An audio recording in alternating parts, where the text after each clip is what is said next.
അസ്സലാമു അലൈക്കും വറഹ്മത്തുള്ളാഹി വബറകാതുഹു.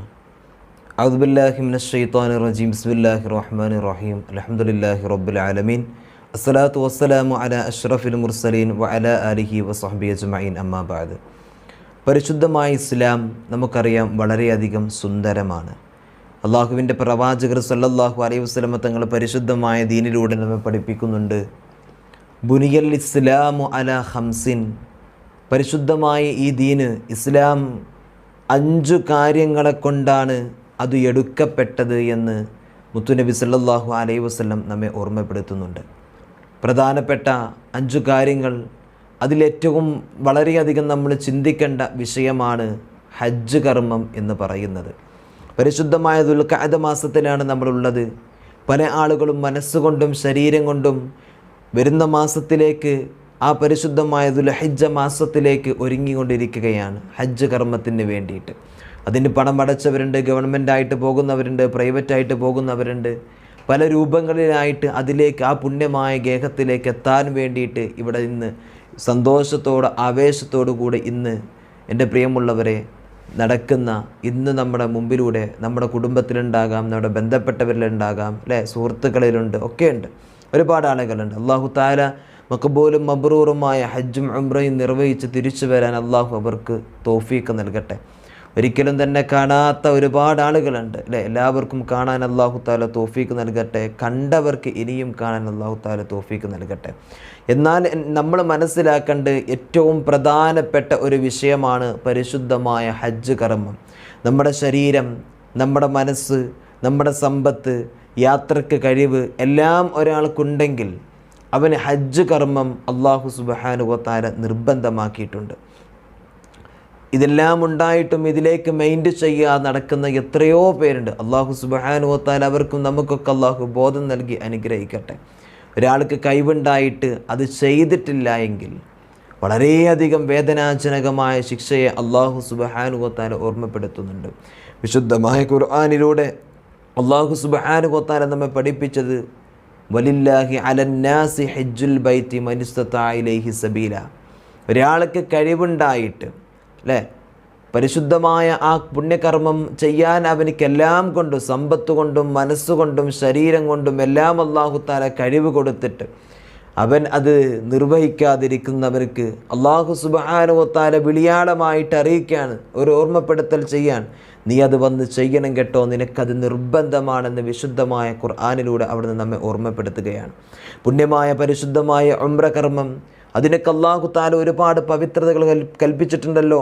ആ പുണ്യമായ കർമ്മത്തിന് അല്ലാഹു സുബ്ഹാനഹു വ തആല അവിടുന്ന് ഓർമ്മപ്പെടുത്തുന്നുണ്ട്, അൽ ഉംറത്തു ഇലാ ഉംറത്തി കഫാറത്തുൽ ലിമാ ബൈനകുമാ. ഒരു ഉംറ ചെയ്തു ഒരാൾ ഇനി മറ്റേ ഉംറ ചെയ്യുന്നത് വരെ, അല്ലേ, ഒരു ഉംറയും കൂടെ, അപ്പോൾ അതിൻ്റെ ഇടയിൽ ഒരുപാട് ഗ്യാപ്പുകൾ ഉണ്ടെങ്കിലൊക്കെ അല്ലാഹു സുബ്ഹാനഹു വ തആല ആ ഇതിൻ്റെ ഇടയിൽ ഒരുപാട് പാപങ്ങൾ അവനിക്ക് പുറത്തു കൊടുക്കുന്നുണ്ട് എന്ന് ഹബീബായ റസൂലുള്ളാഹി സ്വല്ലല്ലാഹു അലൈഹി വസല്ലം നമ്മെ ഓർമ്മപ്പെടുത്തുകയാണ്. നമ്മൾ കണ്ണുകൊണ്ട് കണ്ടതും ചെയ്തതും ചിന്തിച്ചതും പറഞ്ഞു കൂട്ടിയതുമായ എല്ലാ തെറ്റുകുറ്റങ്ങളും പുറത്തു തരാൻ ഈ പരിശുദ്ധമായ ഈ അമല് അതിന് ഉതകുന്നതാണ്. വീണ്ടും അല്ലാഹുവിൻ്റെ ഹബീബ് സല്ലല്ലാഹു അലൈഹി വസല്ലം തങ്ങൾ പരിശുദ്ധ ദീനിലൂടെ പഠിപ്പിച്ചല്ലോ, വൽ ഹജ്ജുൽ മബ്റൂറു ലൈസ ലഹു ജസാഉൻ ഇല്ലൽ ജന്ന. അല്ലാഹുവിൻ്റെ ഹബീബ് സല്ലല്ലാഹു അലൈഹി വസല്ലം തങ്ങൾ പഠിപ്പിക്കുകയാണ്, ഒരാൾ മബ്റൂറായ ഒരു ഹജ്ജ് ചെയ്ത് കഴിഞ്ഞാൽ, ഹജ്ജ് കർമ്മം ചെയ്താൽ അതിൻ്റെ പ്രതിഫലം അവിടെ നിന്ന് സ്വർഗ്ഗമല്ലാതെ മറ്റൊന്നില്ല എന്ന് ഹബീബായ റസൂലുള്ളാഹി സ്വല്ലല്ലാഹു അലൈഹി വസല്ലം എൻ്റെ പ്രിയമുള്ളവരെ നമ്മെ ഓർമ്മപ്പെടുത്തുകയാണ്. ഇങ്ങനെ എത്രയോ തെളിവുകൾ ഈ പുണ്യമായ ഹജ്ജ് കർമ്മത്തിന്, ഇതിൻ്റെ ബാക്കിയുള്ള കർമ്മങ്ങൾക്ക് ഉണ്ട് എന്നത് എൻ്റെ പ്രിയമുള്ളവരെ നമ്മളൊന്ന് മനസ്സിലാക്കണം. ഇമാം ബുഖാരി റഹ്മത്തുള്ളാഹി അലൈഹി അവിടുന്ന് അവർ റിപ്പോർട്ട് ചെയ്യുന്ന ഹദീസിൽ നമുക്ക് കാണാം, സുഇലൻ നബിയ്യ സല്ലല്ലാഹു അലൈഹി വസല്ലം, അള്ളാഹുവിൻ്റെ ഹബീബ് സല്ലല്ലാഹു അലൈഹി വസല്ലം തങ്ങളോട് ചോദിക്കുകയാണ്, അയ്യുൽ അമാലി അഫ്ളലുൻ, നബിയെ ശ്രേഷ്ഠമായ ഒരു അമലിനെ കുറിച്ചിട്ട് പറഞ്ഞു തരുമോ? അള്ളാഹുവിൻ്റെ ഹബീബ് സല്ലല്ലാഹു അലൈഹി വസല്ലം തങ്ങൾ ആദ്യമായിട്ട് പറഞ്ഞു, ഈമാനും ബില്ലാഹി വ റസൂലി, അള്ളാഹുവിലും അവൻ്റെ പ്രവാചകരിലും അചഞ്ചലമായ സ്നേഹബന്ധം. ആ ഒരു ബന്ധം, സ്നേഹം, അവിടുത്തെ ഈമാൻ, അവിടുത്തെ വിശ്വാസം അവിടുന്ന് ഉണ്ടാക്കിയെടുക്കുക. വീണ്ടും ചോദിക്കുകയാണ്, നബിയെ ഇനി എന്താണ് ഏറ്റവും നല്ല അഫ്ളലായ അമൽ? അള്ളാഹുവിൻ്റെ ഹബീബ് സല്ലല്ലാഹു അലൈഹി വസല്ലം തങ്ങൾ പറഞ്ഞു, ഖാല ജിഹാദും ഫീ സബീലില്ലാ. അള്ളാഹുവിൻ്റെ പരിശുദ്ധമായ ദീനിന് വേണ്ടിയിട്ട് ഒരാവശ്യം വന്നപ്പോൾ ആ പരിശുദ്ധ ദീനിന് വേണ്ടിയിട്ട് ഷഹീദായവരാരുണ്ടോ? അല്ലേ? അള്ളാഹിൻ്റെ ദീനിന് വേണ്ടിയിട്ട് ഷഹീദാവുക, യുദ്ധം ചെയ്യുക. വീണ്ടും അവിടെ നിന്ന് ചോദിക്കാൻ, നബിയെ ഇനി എന്താണ്, ഒരു നന്മയും കൂടെ പറഞ്ഞു തരുമോ, ഒരു അഫ്ളലായ അമാലിനെ കുറിച്ചിട്ട് ഞങ്ങൾക്ക് പറഞ്ഞു തരുമോ എന്ന് ചോദിച്ചു. അള്ളാഹിൻ്റെ ഹബീബ് സല്ലല്ലാഹു അലൈഹി വസല്ലം തങ്ങൾ പറഞ്ഞു, ഹജ്ജ് മബ്റൂറുൻ, മബ്റൂറായ ഹജ്ജ് കർമ്മമാണ് എന്ന് ഹബീബായ റസൂലുള്ളാഹി സല്ലല്ലാഹു അലൈഹി വസല്ലം തങ്ങൾ എൻ്റെ പ്രിയമുള്ളവരെ നമ്മെ ഓർമ്മപ്പെടുത്തുകയാണ്. മനസ്സിലാക്കണം, നമുക്ക് സമ്പത്തും നമുക്ക് ആരോഗ്യവും സമയവും എല്ലാം ഉണ്ടായിട്ടും അത് ചെയ്യാതെ നടക്കുന്നവർ മനസ്സിലാക്കണം എത്രത്തോളമാണ് ഈ പുണ്യമായ കർമ്മത്തിൻ്റെ ഒരു മഹത്വമെന്നും ഇതിനെത്രത്തോളം നമ്മൾ പ്രോത്സാഹനം കൊടുക്കണമെന്നും എൻ്റെ പ്രിയമുള്ളവരെ നമ്മൾ മനസ്സിലാക്കണം. എന്തുകൊണ്ടാണ് പരിശുദ്ധമായ ഹജ്ജ് കർമ്മത്തിന് ഇത്രത്തോളം പവിത്രതയുള്ളത്, ഇത്രത്തോളം നമ്മൾ ശ്രദ്ധിക്കേണ്ടത്? നമ്മൾ മനസ്സിലാക്കണം, നമ്മുടെ സമ്പത്ത്, നമ്മുടെ ആരോഗ്യം, നമ്മുടെ സമയം, നമ്മുടെ എല്ലാം നമ്മുടെ ശരീരം എല്ലാം ഇതിന് വേണ്ടിയിട്ട് മാറ്റിവെക്കുന്ന ഒരു അമലാണ് ഹജ്ജ് കർമ്മം. മറ്റുള്ള അമല് പോലെയല്ല. നിസ്കാരം നമുക്കെന്താ വല്ല സമ്പത്തിൻ്റെ ആവശ്യമുണ്ടോ? ഇല്ല. നോമ്പ് എന്താ നമുക്ക് സമ്പത്തിൻ്റെ ആവശ്യമുണ്ടോ? ഇല്ല. എന്നാൽ ഇതങ്ങനെയല്ല. സമ്പത്ത്, ശരീരത്തിൻ്റെ ആരോഗ്യം എല്ലാം ഉള്ളത്, അല്ലേ? നമ്മുടെ സമയം എല്ലാം നോക്കിക്കൊണ്ടാണ് എൻ്റെ പ്രിയമുള്ളവരെ പരിശുദ്ധമായ ഹജ്ജ് കർമ്മത്തെ അല്ലാഹു സുബ്ഹാനഹു വ തആല നമ്മോട് കൽപ്പിക്കുന്നത്. എല്ലാ നബിമാരും ഹജ്ജ് ചെയ്തിട്ടുണ്ട്. 1,00,000-ൽ പരം പ്രവാചകന്മാർ നമുക്ക് സമൂഹത്തിൽ വന്നിട്ട് ഈ പ്രവാചകന്മാർ മുഴുവനും ഇവിടെ നിന്ന് ഹജ്ജ് ചെയ്തിട്ടുണ്ട്. അല്ലാഹുവിൻ്റെ ഹബീബ് സല്ലല്ലാഹു അലൈഹി വസല്ലം തങ്ങൾ നമ്മെ പഠിപ്പിച്ചിട്ടുണ്ടല്ലോ, അല്ലേ? അവർക്ക് ചില ആളുകൾക്ക് നിസ്കാരം ഉണ്ടായിട്ടുണ്ട്, ചില ആളുകൾക്ക് നോമ്പുണ്ടായിട്ടുണ്ട്. ചില പ്രവാചകന്മാരിൽ പഠിപ്പിച്ചത് തന്നെ വീണ്ടും പഠിപ്പിക്കലായിരുന്നു. ഇങ്ങനെയൊക്കെ ഉണ്ടായിട്ടും എൻ്റെ പ്രിയമുള്ളവരെ, എന്നാൽ ഹജ്ജ് ചെയ്യാത്ത ഒരു പ്രവാചകനുമില്ല എന്ന് ഹബീബായ റസൂൽ സല്ലല്ലാഹു അലൈഹി വസല്ലം നമ്മെ പഠിപ്പിക്കുന്നുണ്ട്. അല്ലാഹു തആല മനസ്സിലാക്കാൻ നമുക്ക് തൗഫീഖ് നൽകി അനുഗ്രഹിക്കട്ടെ. ആമീൻ യാ റബ്ബൽ ആലമീൻ. ഒരാൾക്ക് ഹജ്ജിൻ്റെ എല്ലാവിധ സൗകര്യങ്ങളുമുണ്ട്. ആ സൗകര്യങ്ങളുണ്ടായിട്ട് അവൻ ചെയ്യുന്നില്ല. അവൻ പറയും എൻ്റെ കയ്യിൽ സമ്പത്തില്ല. ഓൻ്റെ സമ്പത്ത് നോക്കുമ്പോൾ, അവൻ്റെ ധനം നോക്കുമ്പോൾ, അവൻ്റെ മാല് അത് എടുത്തിട്ട് അവൻ വിറ്റ് കഴിഞ്ഞാൽ അവനക്ക് ഹജ്ജ് ചെയ്യാൻ കഴിവുണ്ടെങ്കിൽ അവൻ പോയിട്ട് ഹജ്ജ് കർമ്മം നിർവഹിക്കണം. ചില ആളുകൾ അതൊന്നും ശ്രദ്ധിക്കൂല, അല്ലേ? അവൻ്റെ എല്ലാം കഴിച്ചിട്ട് അവനിക്ക് ബാക്കി വരുന്ന മിച്ചം വരുന്ന അവൻ്റെ സമ്പത്തുണ്ടെങ്കിൽ അത് വിറ്റ് കഴിഞ്ഞാൽ അവനിക്ക് ഹജ്ജ് ചെയ്യാനുള്ള സമ്പത്ത് അവൻ്റെ കയ്യിലുണ്ടെങ്കിൽ, ആരോഗ്യമുണ്ടെങ്കിൽ അവനിക്ക് ഹജ്ജ് ചെയ്യൽ അവൻ്റെ പേരിൽ നിർബന്ധമാണ്. ഇന്ന് നമ്മുടെയൊക്കെ നാട്ടിൽ അനന്തര സ്വത്ത് ഒരുക്കുന്ന ഒരു സംഭവമുണ്ട്, അല്ലേ? വാപ്പ മരിച്ചു, ഉമ്മ മരിച്ചു, ഉമ്മാക്ക് കുറേ സ്വത്തുണ്ടായിരുന്നു, വാപ്പാക്ക് കുറേ സ്വത്തുണ്ടായിരുന്നു. ഇതിൻ്റെ ഒരു ഭാഗം വെക്കുന്ന സമയത്ത് നമ്മുടെ മക്കൾ ആരെങ്കിലും വാപ്പാക്കും ഉമ്മാക്കും ഹജ്ജ് ചെയ്തിട്ടുണ്ടോ എന്ന് ആലോചിക്കലുണ്ടോ? കിട്ടുന്ന സമ്പത്ത് മുഴുവനും അങ്ങോട്ട് വീതി വെക്കൽ മാത്രമേ ഉള്ളൂ.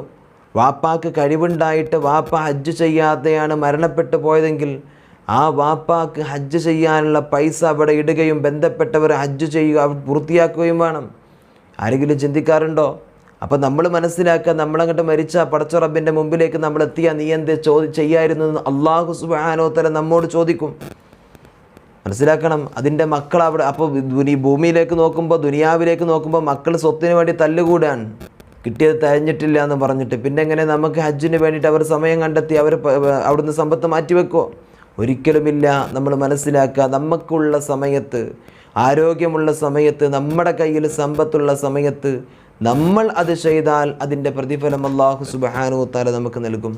ഇമാം തുർമിദി റഹ്മത്തുള്ളാഹി അലൈഹി അവിടുന്ന് റിപ്പോർട്ട് ചെയ്യുന്ന ഹദീസിൽ നമുക്ക് കാണാം, ഒരു മനുഷ്യനെങ്ങാനും അവിടെ നിന്ന് അവൻ്റെ ഹജ്ജ് ചെയ്യാൻ കഴിവുണ്ടായിട്ട് യാത്ര കൊണ്ടും അവൻ്റെ സമ്പത്ത് കൊണ്ടും ആരോഗ്യം കൊണ്ടും എല്ലാം കൊണ്ടും അവനിക്ക് കഴിവുണ്ടായി, പക്ഷെ അവനെ ഹജ്ജ് ചെയ്തില്ല. എന്നാൽ അല്ലാഹു സുബ്ഹാനഹു വ തആല അവനെ മരിച്ചു കഴിഞ്ഞാൽ അവനെ ചേർക്കുന്നത് യഹൂദികളുടെയും നസ്വാറാക്കളുടെയും കൂട്ടത്തിലാണ് എന്ന് അള്ളാഹിൻ്റെ ഹബീബ് സല്ലല്ലാഹു അലൈഹി വസല്ലം തങ്ങൾ എൻ്റെ പ്രിയമുള്ളവരെ അവിടെ നിന്ന് പഠിപ്പിക്കുന്നുണ്ട്. ഇമാം തുർമിദി റഹ്മത്തുള്ളാഹി അലൈഹി റിപ്പോർട്ട് ചെയ്യാൻ എല്ലാം ഉണ്ടായിട്ടും ആ പുണ്യമായ കർമ്മത്തിലേക്ക് നമ്മൾ ശ്രദ്ധ കൊടുത്തിട്ടില്ലെങ്കിൽ അല്ലാഹു തആല നൽകുന്ന ശിക്ഷയാണ്. അല്ലാഹു നീ എങ്ങനെയാണെന്നാണ് പഠിപ്പിച്ചത്. അല്ലാഹു ബോധം നൽകട്ടെ. നമ്മൾ അതേപോലെ തന്നെ നമ്മൾ ഹജ്ജിന് പോകുന്ന ആളുകളുണ്ട്, അല്ലേ? നമ്മുടെ കൂട്ടുകാരുണ്ട്, കൂടപ്പിറപ്പുകളുണ്ട്, അയൽവാസികളുണ്ട്, നമ്മുടെ വാപ്പയുണ്ടാകാം, ഉമ്മയുണ്ടാകാം, മക്കളുണ്ടാകാം. ഇവർ അള്ളാഹുവിൻ്റെ പ്രത്യേക അതിഥികളായിട്ട് പോകുന്നവരാണ്. അള്ളാഹുവിൻ്റെ വിളിയാളം കേട്ട് ആ വിളിക്കുത്തരം നൽകിയിട്ട് പോകുന്നവരാണ്. അതുകൊണ്ട് അവർക്ക് നല്ല യാത്രയപ്പ് നമ്മൾ കൊടുക്കണം. അതേപോലെ തന്നെ അവർ ആ അതിഥികളായി തിരിച്ചു വരുമ്പോഴും നല്ല സ്വീകരണം നമ്മൾ കൊടുക്കണം അല്ലേ. യാത്രക്ക് പോകുമ്പോഴും അങ്ങനെ തന്നെയാണ്. അള്ളാഹു തആല മനസ്സിലാക്കാൻ തൗഫീഖ് നൽകട്ടെ. അതേപോലെ തന്നെ ദുആ കൊണ്ട് വസിയത്ത് ചെയ്യണം, അവരോട് പ്രാർത്ഥിക്കാൻ വേണ്ടി പറഞ്ഞു. കാരണം അവരുടെ പ്രാർത്ഥനയ്ക്ക് വല്ലാത്ത ഉത്തരമുണ്ട് എന്ന് ഹബീബായ റസൂൽ സല്ലല്ലാഹു അലൈഹി വസല്ലം തങ്ങൾ നമ്മെ ഓർമ്മപ്പെടുത്തിയിട്ടുണ്ട്. മഹാനായ ഇബ്നു ഉമർ റളിയല്ലാഹു തആല അൻഹു ഉംറയ്ക്ക് വേണ്ടിയിട്ട് പുറപ്പെട്ടപ്പോൾ അള്ളാഹിൻ്റെ ഹബീബ് സല്ലല്ലാഹു അലൈഹി വസല്ലം തങ്ങളോട് പറയുന്നുണ്ട്, നബിയെ ഞാൻ ഉംറ കർമ്മത്തിന് വേണ്ടി പോകാനാണ് നബിയെ. ആ സമയത്ത് അള്ളാഹിൻ്റെ റസൂൽ സല്ലല്ലാഹു അലൈഹി വസല്ലം തങ്ങൾ ഇബ്നു ഉമർ റളിയല്ലാഹു തആല അൻഹുവിനോട് പറയുന്നുണ്ട്, എൻ്റെയും പ്രാർത്ഥനയിൽ ഉൾപ്പെടുത്തണം ഇബ്നു ഉമറെ എന്ന് അവിടുന്ന് മുത്തുനബി സല്ലല്ലാഹു അലൈഹി വസല്ലം തങ്ങൾ അവിടുന്ന് സൂചിപ്പിക്കുന്നുണ്ട്. എൻ്റെ പ്രിയമുള്ളവരെ, അതുകൊണ്ട് അവരുടെ പ്രാർത്ഥനയ്ക്ക് ഹജ്ജ് ചെയ്യാൻ പോകുന്ന ആളുകളുടെ, ഉംറ ചെയ്യാൻ പോകുന്ന ആളുകളുടെ, ആ ഹാജിമാരുടെയും ഉംറ ചെയ്യുന്നവരുടെയൊക്കെ പ്രാർത്ഥനയ്ക്ക് വല്ലാത്ത ഇജാബത്തുണ്ട്. പരിശുദ്ധമായ മസ്ജിദുൽ ഹറാമിൽ പോയിട്ടും പരിശുദ്ധമായ പുണ്യമായ ആ ഹബീബിൻ്റെ റൗളാ ഷരീഫിൻ്റെ ചാരത്ത് പോയിട്ടും അവരൊന്ന് മനസ്സറിഞ്ഞിട്ട് കണ്ണീരൊഴുക്കുമ്പോൾ എൻ്റെ പ്രിയമുള്ളവരെ, അവിടെ പ്രാർത്ഥനയ്ക്ക് ഇജാബത്തുണ്ട് എന്ന് നമ്മൾ മനസ്സിലാക്കണം. അതുകൊണ്ട് അവർക്ക് വേണ്ടി നമ്മൾ പ്രാർത്ഥിക്കണം. നമ്മൾ അവരോട് പ്രാർത്ഥിക്കാൻ വേണ്ടി പറയണം. ആ ഒരു പുണ്യമായ ഗേഹത്തിലെത്താൻ നമ്മളും ഒരുപാട് പ്രാർത്ഥിക്കണം. അതിലൂടെയൊക്കെ നമുക്ക് അവിടേക്ക് എത്താനും അതിൻ്റെ പുണ്യം കരഗതമാക്കാനും നമ്മളെ കൊണ്ട് എല്ലാവർക്കും കഴിയും എന്ന് 100% ഉറപ്പാണ്. അല്ലാഹു സുബ്ഹാനഹു വ തആല മനസ്സിലാക്കാൻ തൗഫീഖ് നൽകി അനുഗ്രഹിക്കട്ടെ. പരിശുദ്ധമായ പുണ്യമായ ഹജ്ജ് കർമ്മത്തിന് വേണ്ടി പുറപ്പെടുമ്പോൾ എൻ്റെ പ്രിയമുള്ളവർ, എത്ര ആളുകളുണ്ട് അല്ലേ, അവിടെ വെച്ച് മരിച്ച ആളുകളുണ്ട്. ചില ആളുകളൊക്കെ പുറപ്പെടുമ്പോൾ തന്നെ പറയും, ഉസ്താദേ ഞങ്ങൾക്ക് ഇവിടെ വെച്ചിട്ട് മരിക്കാനാണ് ഏറ്റവും കൂടുതൽ താല്പര്യം, അതിന് വേണ്ടി ദുആ ചെയ്യണം. ആ പുണ്യമായ ഗേഹത്തിൽ ഹബീബിൻ്റെ ശാരത്ത്, ആ പുണ്യഗേഹങ്ങളിൽ അവിടെ ഹബീബിൻ്റെ ശാരത്ത് ചെന്ന് ഞങ്ങളിങ്ങനെ നിൽക്കുമ്പോൾ അവിടുന്ന് ഞങ്ങളങ്ങോട്ട് മരിക്കുമ്പോൾ ഒരു അവസ്ഥ ആലോചിച്ച് നോക്കുകയാണ് അല്ലേ. ആരൊക്കെ പറഞ്ഞ് കണ്ണീരൊഴുക്കിയ ഒരുപാട് ആളുകളുണ്ട്. അപ്പോൾ അല്ലാഹു സുബ്ഹാനഹു വ തആല അള്ളാഹുവിൻ്റെ അതിഥികളായിട്ട് വിളിക്കുകയാണ്, എന്നിട്ട് വരീന്ന് പറഞ്ഞിട്ട് അല്ലേ. അതിന് വല്ലാത്തൊരു ഭാഗ്യമാണ്. ആ ഭാഗ്യത്തിന് വേണ്ടി നമ്മൾ ദുആ ചെയ്യണം. എന്നാൽ പടച്ചവൻ അങ്ങോട്ട് എത്തിക്കും. എത്രയോ ആളുകൾ പറയും, ഉസ്താദേ മനസ്സിനകത്ത് അങ്ങനത്തെ ഒരു ആഗ്രഹം ഉണ്ടെങ്കിൽ പടച്ച റബ്ബ് നമ്മൾ അങ്ങോട്ട് എത്തിക്കും. അതിൻ്റെ കഥ എങ്ങനെയാണെന്ന് പറയും. ആഗ്രഹം വെച്ചാൽ അല്ലാഹു സുബ്ഹാനഹു വ തആല നമ്മൾ അങ്ങോട്ട് എത്തിക്കുന്നു. അല്ലാഹു തആല നമുക്ക് ആ ഒരു ആഗ്രഹം നൽകട്ടെ. മനസ്സിനകത്ത് ഒരുപാട് നന്മകൾ അല്ലാഹു തആല നൽകട്ടെ. അസ്സലാമു അലൈക്കും വറഹ്മത്തുള്ളാഹി വബറകാതുഹു.